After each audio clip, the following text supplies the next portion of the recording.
Shalom family, this is Akti coming back with another sit down. Hope all is well. Shalom to the 12 tribes worldwide. Uh, Last time we did a sit down on is wearing fringe is transgression of the law. We touched on that, and also one of the main points during that sit down was because we are under the new covenant. Does that make fringe a sin? And we touched on that. You know what I'm saying? A lot more content coming, but today we're gonna talk about a topic that ain't really, you know what I'm saying, touched on considering all the world events was going on, which is understood. But it's the importance of alms deeds. And we just gonna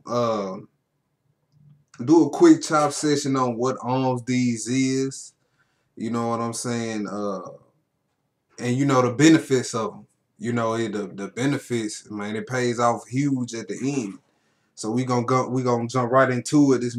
We gonna start it off in Matthew chapter 6, verses 1 through 4, and it's just the Messiah giving out the order of alms. If you gonna do this, you know what I'm saying. This how it needs to be done. You know, it's order with everything that he instructs us to do. It's order to it. So this Matthew 6 verses 1 through 4. Take heed that ye do not your alms before men to be seen of them.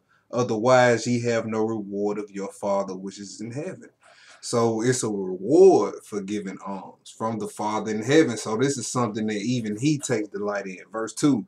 Therefore when thou doest thine alms, do not sound a trumpet before thee as the hypocrites do in the synagogues and in the streets, that they may have glory of men. Verily I say unto you, they have their reward. So if your whole intention or your whole point in giving alms is to be seen of men, then that's as good as it's gonna get for you is when men praise you for it. That's as good as it's gonna get for you, right? He said, don't sound the trumpet. And that is very important, especially this today's time of the cell phone. We like to record everything. We got social media, Snapchat, Facebook Live, Twitter Live, man, all type of video chat apps, Tango, Uvu, Skype, man. We like to record everything. We record people. One girl was in the classroom doing the campus shooting on Snapchat, recording it. Like we record everything. But right here, he said, if you're gonna give alms, don't blow a trumpet. Don't be like, we finna go down here to the Y and pass out turkeys all on Facebook. What y'all doing for y'all community? Y'all ain't doing nothing. This probably the first time you never done anything charitable in your whole life, and you on Facebook blowing the trumpet about you passing out turkeys at the Y for Thanksgiving. Stop it. Verse 3, it says, but when thou doest alms, let not thy left hand know what thy right hand doeth, that thy alms may be in secret, and thy Father which seeth in secret shall reward thee openly. So this is a thing that's supposed to be done in secret. He said, don't let your left hand know what your right hand doing. All right? So now let's go get another, let's go get some more instructions on alms. Let's go to Luke chapter 12, 27 through 33. Matter of fact, let's get the definition of alms. I'm going to read the definition of alms, and this is the Blue Letter Bible I'm going to read this from. It's the Blue Letter Bible out of the Concordance. Let me pull this up real quick. The number for it is G1654. Strong's G1654. Hele Masune. Hele Masune. Alright, then right here I'm going to read the part of speech as a feminine noun, outline of biblical usage.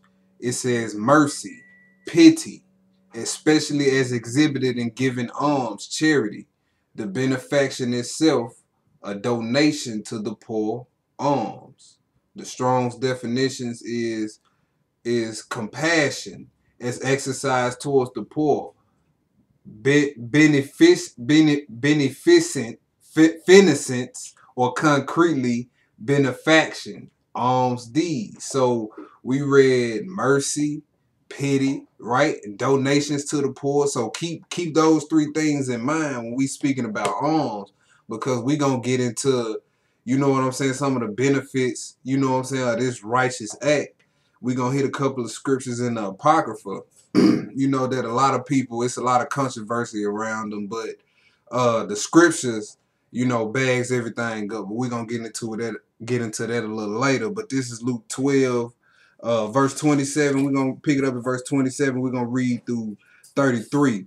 And the Messiah had just finished teaching about anxiety, right? So, you know what I'm saying? He said, you know, don't worry about tomorrow. You know, tomorrow gonna bring enough troubles. You know, it's not the life more than meat. You know what I'm saying? Your life is worth more than, you know, what we gonna eat for dinner tonight. You got bigger fish to fry. We on the brink of nuclear fallout. You know what I'm saying? Pestilences, earthquakes in diverse places. You know what I'm saying? Scandal in the White House. Scandal in the White House. You know what I'm saying? It's not life more than meat. It's not life more than raiment. You gonna serve the Most High, job or no job, or you just gonna serve him when everything good, refrigerator stocked up, car full of food stamps, gas in the car, air conditioning blowing, heat blowing if it's in the winter. That's the only time you gonna be all in. The time's coming where, man, you gonna have to be way stronger than that. You gonna have to be way more than just a benefit believer to get through these times that's coming up. Well, verse 27, he says, consider the lilies how they grow. They toil not, they spin not. And yet I say unto you that Solomon in all his glory was not arrayed like one of these. If then God so clothed the grass, which is today in the field, and tomorrow is cast into the oven, how much more will he clothe you, O ye of little faith? And seek not what ye shall eat, or what ye shall drink, neither be ye doubtful of mind. So that ain't a suggestion or advice. That's a commandment. He said, don't be doubtful of mind, because doubt and fear is the enemy of your faith. That's how Satan came to the Messiah trying to plant doubt in his mind. If thou be the Son of God. What do you mean, if? He created you. He created you, if thou be the Son of God, trying to plant doubt in the Messiah's mind. The Messiah fought back with the sword. He broke the sword out. He didn't break no AR-15 down and start shooting up the place. He didn't break no machete out. He went straight to the scripture. So when we tempted with them thoughts, with them, you know what I'm saying, he tried to get him to commit suicide, jump down. Angels gonna bury you up. Them suicidal thoughts you have, that comes straight from Satan. It's time for you to pick your book up and go to war. Verse, where was we at? That was verse 29, verse 30. For all these things do the nations of the world seek after. And your Father knoweth that ye have need of these things. So he said the Father already know before you ask that you have need of these things. Verse 31, it says, but rather seek the kingdom of God, and all these things shall be added unto you. Fear not. That's a commandment. Fear not, little flock, for it is your Father's good pleasure to give you the kingdom. Sell that ye have, and give alms. Provide yourselves bags which wax not old, a treasure in the heavens that faileth not, where no thief approacheth, neither doth moth corrupt. For where your treasure is, there will your heart be also. So where you put your stock at in this life, you know what I'm saying? That's where your mind is mostly gonna be on throughout the day. Whether it's money, you know what I'm saying, your job, women, or the scriptures. Even the scriptures, good things. You know what I'm saying? But he told his disciples to give alms, right? And then in Matthew 6, he told us how to do that. So let's go to Matthew 19. Matthew the 19th chapter. Look at the rich young ruler. Let's look at the rich young ruler, Matthew 19. I'm going to pick it up at verse 13. Because remember, we read that alms also considered mercy, pity, right? Right? So we about to see what the Messiah told the rich young ruler. See, was he ready to show some mercy and some pity, right? Verse 13. No, verse 16, I'm sorry. It says, and behold, one came and said unto him, good master, what good thing shall I do that I may have eternal life? And he said unto him, why callest thou me good? There is none good but one, and that is God. But if thou wilt enter into life, keep the commandments. Creflo Dollar. That was out the Messiah mouth. He said, keep the commandments. So if what you said, if Satan wants you to keep the commandments, why is he a fallen angel? If that was his intention. If that was his intention, why is he a fallen angel? He would still hold the position that he had before he got kicked headlong out of the heaven. All right? The Messiah said, if thou will enter into life, keep the commandments. Verse 18, and he said unto him, which? And Jesus said, thou shalt do no murder, thou shalt not commit adultery, thou shalt not steal, thou shalt not bear false witness, honor thy father and thy mother, and thou shalt love thy neighbor as thyself. The young man said unto him, all these things have I kept from my youth up. What lack I yet? So the Messiah gave him a summary of the 10. And this man basically trying to justify himself. Look, I didn't keep all that from my youth up. What else I lack? Right? Look what the Messiah said. He says, and Jesus said unto him, if thou wilt be perfect, go and sell that thou hast, and give to the poor, and thou shalt have treasure in heaven, and come and follow me. So he gave him an opportunity to seal his spot right then and there. He said, you should have treasure in heaven. He told him, look, go give it to the poor. You know what I'm saying? That's what 1 Timothy say, charge them that are rich, that they be not high-minded. You got the resources to help somebody out. You got the goods to help somebody out, but you ain't helping nobody out. Being selfish, right? And we gonna see it's a punishment coming for that. So let's go look at somebody who was the total opposite of this rich young ruler in Luke chapter 19. Yeah, we just touching on alms deeds, what it is and the importance of them, and how it can pay off for you and how it can be detrimental to you in the end.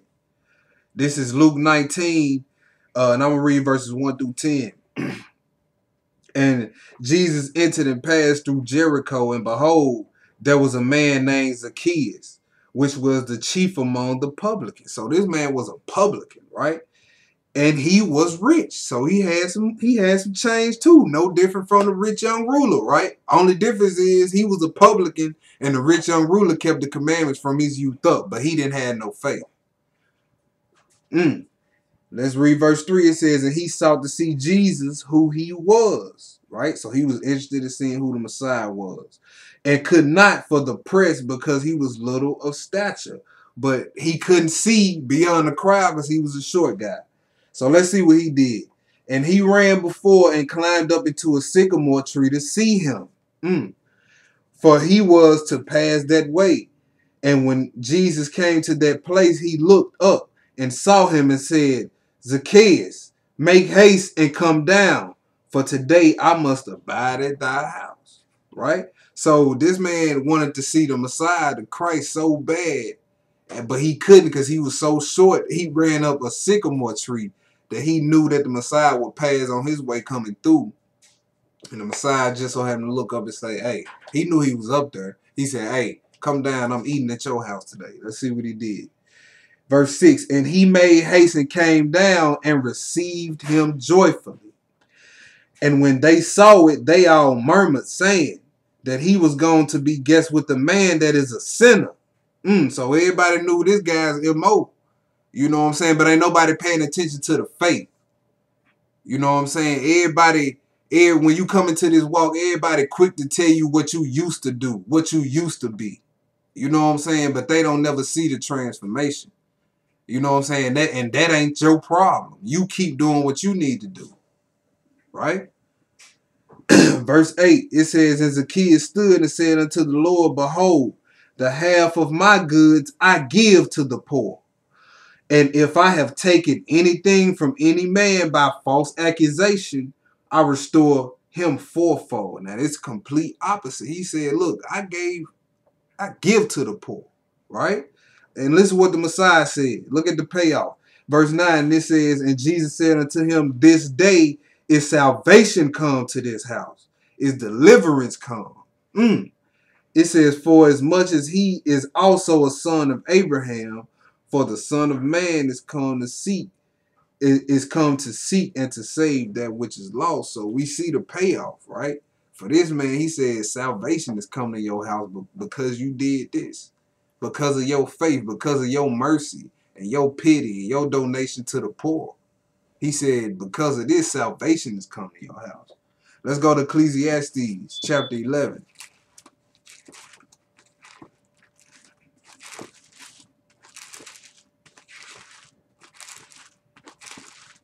Ecclesiastes chapter 11. We're going to read two verses, just verses 1 and 2. Ecclesiastes chapter 11, verses 1 and 2. And it says, cast thy bread upon the waters, for thou shalt find it after many days. Now, many times in the scriptures, waters represent people, right? So verse 2, it says, give a portion to 7 and also to 8, for thou knowest not what evil shall be upon the earth. So in verse 1, he said, look, cast thy bread upon the waters. You know what I'm saying? He's saying if you got the resources to lend to the less fortunate, do that. Cast thy bread upon thy waters. He said, and don't just be like, oh, okay, I gave one homeless person 50 cents a day. That's it. I don't need to do no more. I done enough for the day. He said, no. He said, give a portion to 7. Give a portion also to 8. He said, for you don't know what evil gonna come. You don't know when you might be in that predicament. And with us being subject to corruption and us not being able, us not knowing the purposes of the Most High, you could be in your air condition today and out on the street with nothing tomorrow in that same predicament.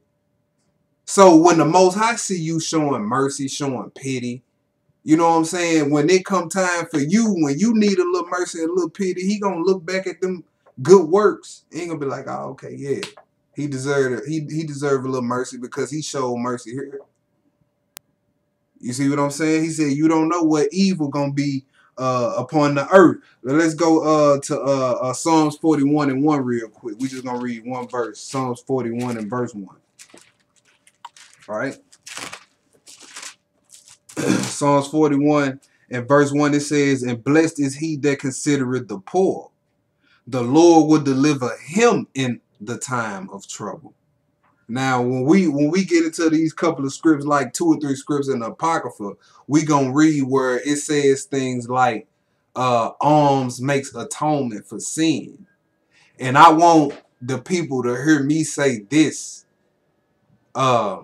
Those scriptures are in no wise discrediting or discounting what the Messiah, what his sacrifice did for us on the cross. And we gonna get into it, and the scriptures gonna explain itself, and hopefully you get the full understanding. You know what I'm saying? But we gonna get into that a little later, right? So we just going through right now some of the benefits, right? We read, blessed is the man, you know what I'm saying, that considereth the poor. He said, cast your bread upon the waters. You know what I'm saying? Because you don't know what evil going to be upon the earth. Then you saw the Messiah tell his disciples, he said, look, give alms.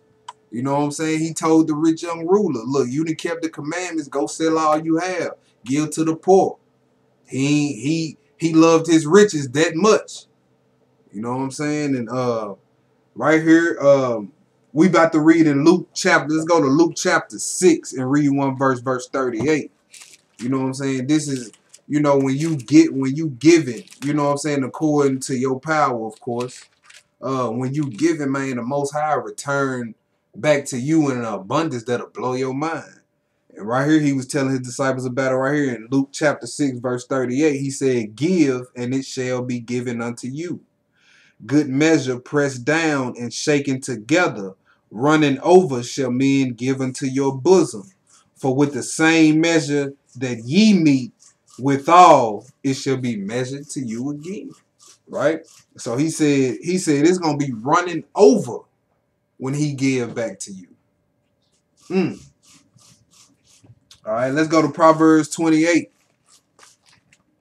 Let's go to Proverbs 28 chapter. Now, Proverbs 19 and 17. Let's go there first. Let's go to Proverbs 19 and 17 first. Then we're going to hit that 28 and 27. Let's go to Proverbs 19 and 17. Because we read the definition of alms and we read mercy, pity. You know what I'm saying? We reading about you know what I'm saying, the donation to the poor portion of the word of alms. You see what I'm saying? But look at this verse 17 of this Proverbs 19 right here. It says, he that have pity upon the poor lendeth unto the Lord. So you see what that says? It said, he that have pity on the poor lendeth to the Lord. That was one of the words that we read about when we looked up the definition of alms, wasn't it? He said, you lend it to the Lord. So when a brother in a lower state, you know what I'm saying, come up to you, man, brother, you got a couple of dollars so I can get me something to eat. You know what I'm saying? When you help that brother, that sister out, man, it's just like you helping the Lord out at the point of his, you know what I'm saying, in his lower state. You see what I'm saying? That's what that scripture just said right there. It says, for he that have pity upon the poor lendeth it to the Lord, and that which he hath given will he pay him again. So that bags up, that echoes Luke 6:38. You know what I'm saying? Give, and it shall be given unto you, running over. You know what I'm saying? Now let's go to that Proverbs 28 and 27. Proverbs 28 and 27, it says, he that giveth unto the poor shall not lack. So we constantly seeing the benefits of this. You know what I'm saying? It's not the fact that you just giving money out to people that don't have it. It's the fact your intentions is you being merciful. You showing pity. You showing kindness. You showing compassion because you don't want to see that person in that condition, in that circumstance.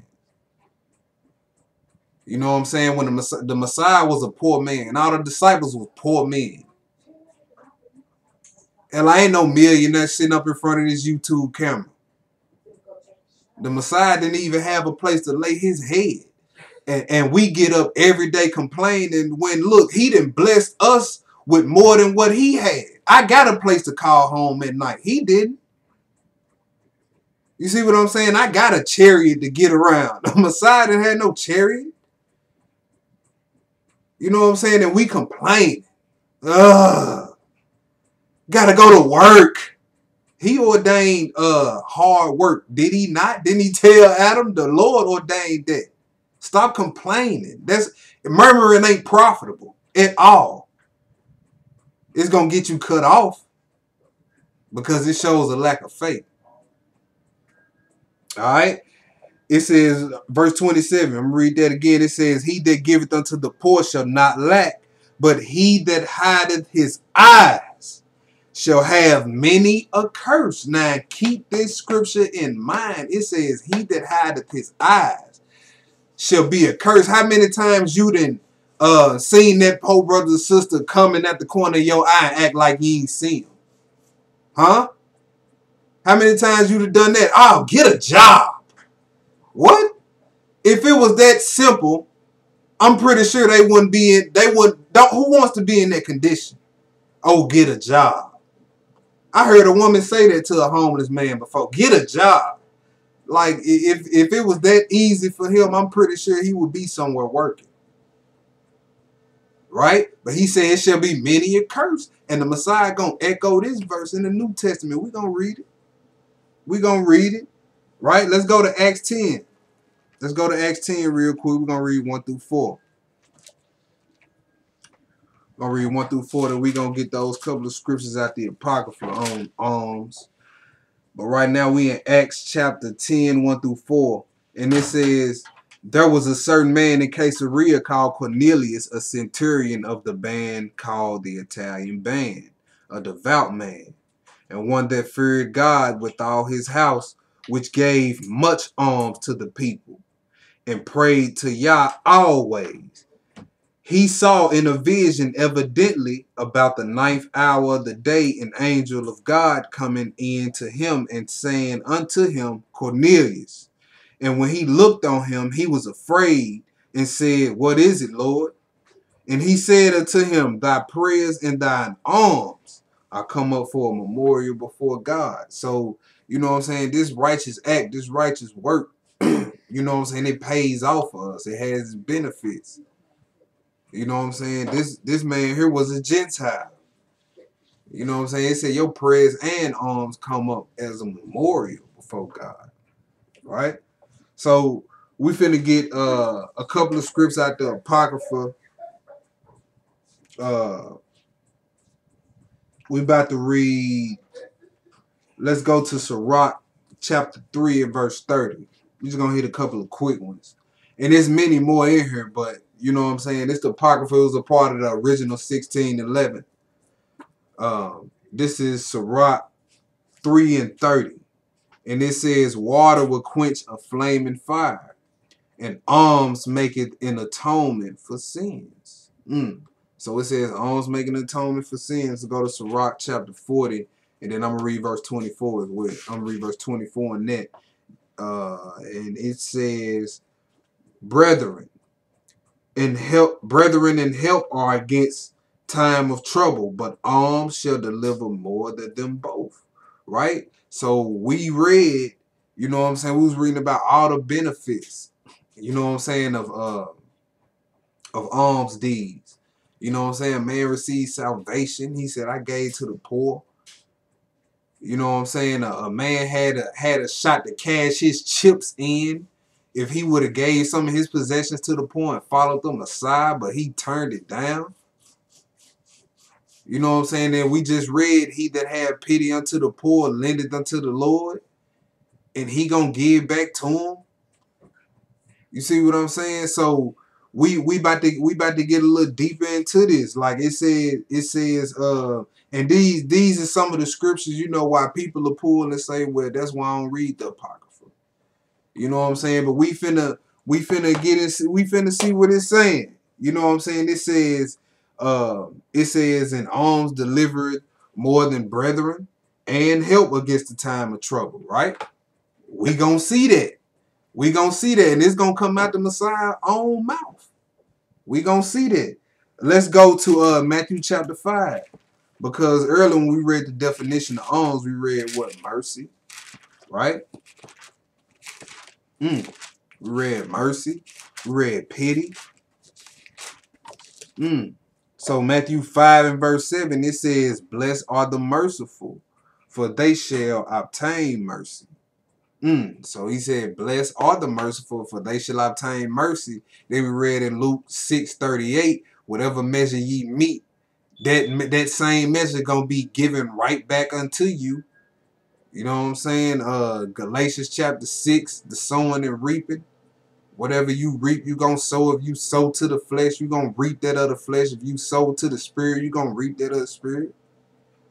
You know what I'm saying? So if you out here showing mercy, when you need some mercy, it's gonna be shown to you, even on the day of judgment. Even on the day of judgment, right? Let's go to Proverbs chapter 11. Proverbs chapter 11 and verse 17. Proverbs chapter 11 and verse 17. It says, the merciful man doeth good to his own soul, but he that is cruel troubleth his own flesh. So when it comes down to this, like the topic that we talking about, you know what I'm saying? If you merciful, you see that brother, that sister in need, you know what I'm saying? You got a couple of dollars on you, you help them out. It said you doing good to your own soul. Matter of fact, let's get another precept. Proverbs 16. Proverbs 16 and verse 6. Proverbs 16 and 6. It says, by mercy and truth is iniquity purged. Y'all see that? It said, by mercy and truth is iniquity purged. Wow. So it's back. It look like it's back in Sirach 3 and 30. Sirach 4 and 20. Also Tobit 12 and 9. Right on up.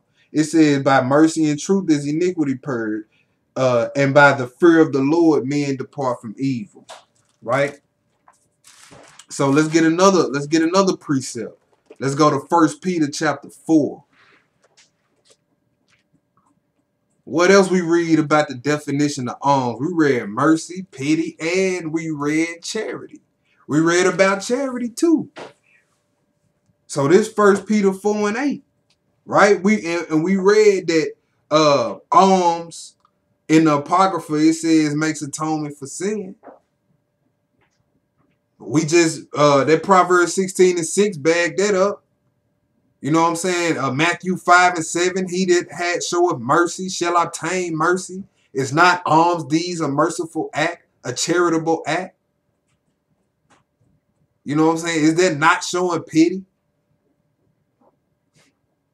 This 1 Peter 4 and 8, the nail in the coffin, though. I'm picking up at verse 7. It says, but the end of all things is at hand. Be ye therefore sober and watch unto prayer. And above all things, have fervent charity, for charity shall cover the multitude of sins. So you doing righteous, sincere, charitable, merciful acts, it said that's going to cover a multitude of sins. Right? So let's go to Matthew the 25th chapter. Heard out the Messiah's own mouth about where these charitable acts, you know what I'm saying, to get you on the good side, what turning your eyes away, you know what I'm saying, and being cruel and not showing mercy, where that's gonna get you. Matthew the 25th chapter. Let me make sure I ain't skipping nothing. I want to make sure I get all my scriptures in. Make sure I ain't skip none. Well, I think we good though. Make sure I ain't skip nothing. Okay, yeah, we good. Matthew the 25th chapter. I'm picking up at verse 31. And when the Son of Man shall come in his glory and all the holy angels with him, then shall he sit upon the throne of his glory. And before him shall be gathered all nations, and he shall separate them one from another, as a shepherd divideth his sheep from the goats. Verse 33, it says, and he shall set the sheep on his right hand, but the goats on his left. And usually in the scriptures, the right hand usually represents a place of honor. You know what I'm saying? A place of high rank. You know what I'm saying? And the left usually represents foolishness or wickedness. So in verse 33, it says he gonna set the sheep on his right hand, but the goats gonna be on the left. Then shall the king say unto them on his right hand, come ye blessed of my Father, inherit the kingdom prepared for you from the foundation of the world. Now look what he about to say. Look what he about to say to the ones on his right hand, why they can come in. Look what he about to say on why they can come in. He said, for I was in hunger, and ye gave me meat. I was thirsty, and ye gave me drink. I was a stranger, and ye took me in. Naked, and ye clothed me. I was sick, and ye visited me. I was in prison, and ye came unto me. Now, ain't these charitable acts? You see what I'm saying? You seeing somebody asking for 50 cents, man. You can't give a brother or sister a couple of quarters, a couple, $2, $3. You complaining about that? But you would go spend $400 on a Gucci bag. You would go spend $300 on some Jordans.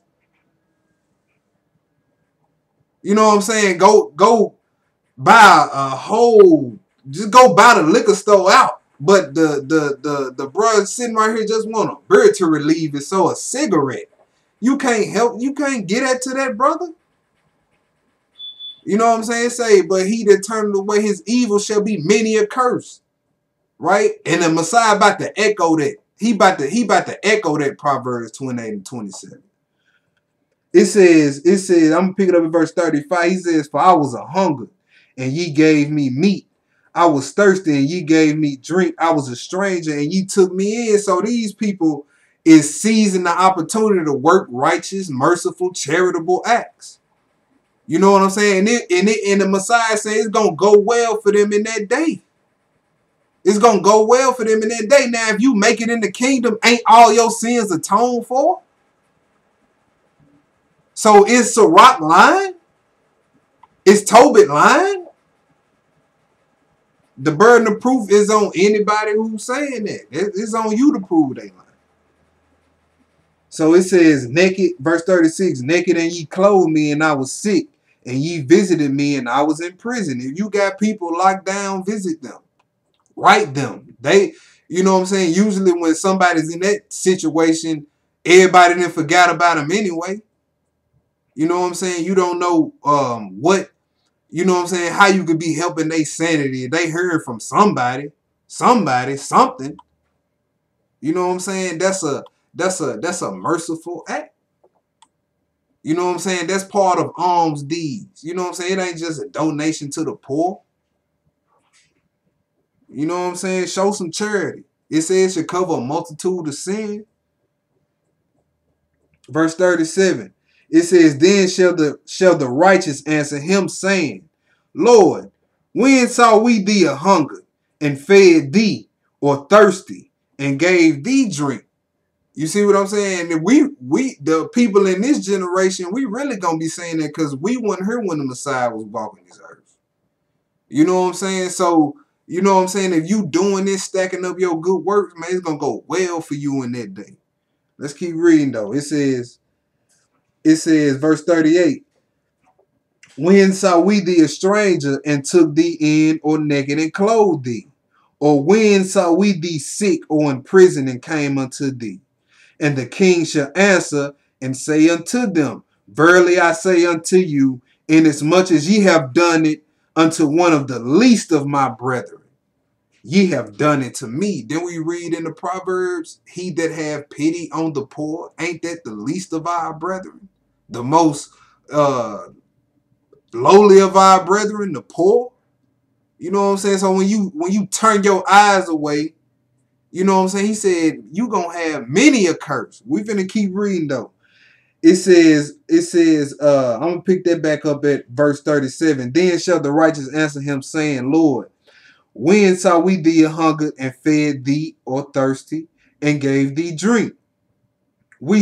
When saw we thee a stranger and took thee in, or naked and clothed thee? Or when saw we thee sick or in prison and came unto thee? And the king shall answer and say unto them, verily I say unto you, inasmuch as ye have done it unto one of the least of my brethren, ye have done it unto me. Then shall he say also to them on the left, depart from me, ye cursed. Why is the Messiah calling the ones on the left cursed? Well, we read in the Proverbs 28 and 27. You know what I'm saying? It said, he that turneth away his eyes shall have many a curse. Right? It says, depart from me, ye cursed, into everlasting fire, prepared for the devil and his angels. For I was in hunger, and ye gave me no meat. I was thirsty, and ye gave me no drink. I was a stranger, and ye took me not in. Naked, and ye clothed me not. Sick and in prison, and ye visited me not. Then shall they also answer him, saying, Lord, when saw we thee in hunger or thirst, or a stranger, or naked, or sick, or in prison, and did not minister unto thee? Then shall he answer them, saying, verily I say unto you, inasmuch as ye did it not to the least of these, ye did it not for me. So, man, when you turned away your eyes, when you told that homeless brother to get a job, you see what I'm saying? When you didn't show mercy, when you didn't show pity, when you didn't show charity. You know what I'm saying? Paul said, I can have all faith, understand all mysteries. He said, but understand this, prophecy's gonna fail, meaning they gonna come to pass and they gonna serve his purpose. You see what I'm saying? He said, all that's gonna be null and void. He said, but if I don't have charity, I'm doing all this for nothing. You know what I'm saying? Then we read in 1 Peter 4:8 how charity covers a multitude of sins. Sounds just like Sirach 3:30 to me. Then we read the Messiah right here telling the righteous, look, when you saw the least of my brethren, you fed them. You see what I'm saying? You had mercy. You clothed them. I was locked down. You came and saw me. I was sick. You came and laid hands and prayed over me. You know what I'm saying? That's love. You see what I'm saying? You know your brother over here done fell off. Fast for your brother. When the last time we done fasted? You see what I'm saying? You know your brother sister downtrodden. When the last time you turned your plate over and fasted and interceded for them?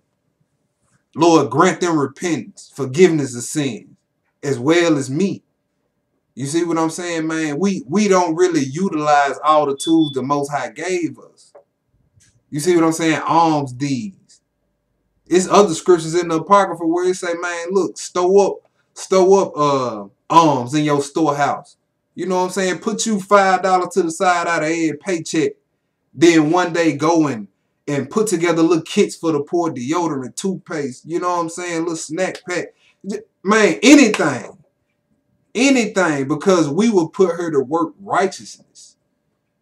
You know what I'm saying? You know how it is. You walk in the gas station and see that brother. Ain't nobody. He just looking.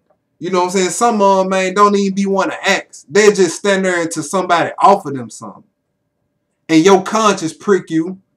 You know you got a couple of extra $3. You finna come in here and buy them lotto tickets. You gonna buy them lotto tickets, or you gonna give it to that brother who really need it? You gonna buy 3 lotto tickets that you don't make no money off on anyway. You know what I'm saying? Let's hit one more scripture though. Let's go to the book of James chapter 2. Let's go to the book of James chapter 2. You know what I'm saying, man? This is gonna go well for you. You know what I'm saying? If you out here showing mercy. You know, when it's if you have every right to be a certain way, but yet you say nah, because that's gonna add fuel to the fire. It ain't gonna put it out. You know what I'm saying? The Most High looking at that. The Most High looking at your good works just like he looking at all your bad works. You know what I'm saying? We talk about the bad works more because that's what we need to get in order. But, you know, he looking at your good works too. Stack your good works up. You at the grocery store, you see an old lady struggling. Your mind tell you, hey, help that old lady. And you don't do it. You know, if you end up in the lake, your whole existence was vain. Because you weren't created to just live and die forever. Your whole existence was vain. So, man, we need to be, you know what I'm saying? This was just a lesson to touch on the importance of it and what it is. You know what I'm saying? Hopefully, if it touched one soul or 1 million, all praise to the Most High. But right here, we in this James chapter 2 and this one verse. Well, I'm going to pick it up at verse 12. Read verse 12 and 13. It says, so speak ye and do so, as they that shall be judged by the law of liberty. Verse 13, this is what I wanted to get to. For he shall have judgment without mercy that have shown no mercy. So if you was out here not showing mercy, your judgment gonna be merciless. He gonna judge you without mercy, right? And it says, and mercy rejoiceth against judgment. So he said, but if you was out here showing mercy, then you should be confident. You know what I'm saying? When it's time for you to give up the ghost, man, you'd know you'd have been out here working righteousness. He said, it rejoiceth against judgment. Man, when it's time for you to check up out of here, you're going to be like, man, I gave it my best. I put my best foot forward. You know what I'm saying? Every day the Most High gave me upon this earth, I tried to work righteousness to the best of my ability. Hey, man, it said, look, he said, mercy rejoiceth against judgment. You see what I'm saying? This is what alms deeds is. It's more than you just handing money to the poor. Nah, it's because, man, you love that person. You know what I'm saying? We all created in God's image. You see what I'm saying? So, hey, look, that's what it is. The importance of alms deeds. Man, hopefully there's many more lessons to come. You know what I'm saying? Hope some edification is being had. Man, all praises to the Most High. Shalom, family.